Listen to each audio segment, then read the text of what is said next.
இந்த சம்மர்ல நம்ம அதிகமா எடுக்கிற ஃப்ரூட்ல ஒண்ணு வாட்டர்மெலன்.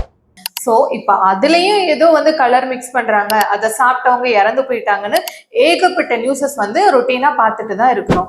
வாட்டர்மெலன்ல நேச்சுரலாவே லைகோபின்னு சொல்லக்கூடிய ஒரு பிக்மெண்ட் இருக்குது. அதனாலதான் ஃப்ரூட்டே அந்த கலர்ல இருக்குது. மற்றபடி ஆர்டிபிஷியல் டையான எரித்ரோசின் இன்ஜெக்ட் பண்றதுனாலதான் இந்த மாதிரி ஃப்ரூட் கலர் சேஞ்ச் ஆகுது அப்படின்லாம் கிடையவே கிடையாது. அப்படி எரித்ரோசினை இன்ஜெக்ட் பண்ணினாலும் அந்த ஸ்பெசிபிக் இடத்துல மட்டும்தான் கலர் சேஞ்ச் ஆகுமே தவிர ஹோல் ஃப்ரூட்டும் கலர் மாறுமா அப்படின்னு கேட்டா இல்ல.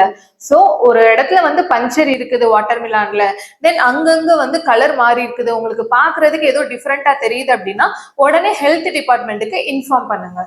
எரித்ரோசின் அப்படிங்கிறது நம்ம ஸ்டேட்ல அலோவ் பண்ற ஒரு ஆர்டிபிஷியலான கலரிங் ஏஜென்ட் தான். ஆனா அதை இல்லீகலா இந்த மாதிரி ஃப்ரூட்ல யூஸ் பண்றது தப்பு தான். ஸோ முடிஞ்ச அளவுக்கு ஹோல் ஃப்ரூட்டா வாங்கி நல்லா செக் பண்ணிட்டு தாராளமா இந்த சம்மரை வாட்டர்மெலனோட என்ஜாய் பண்ணுங்க.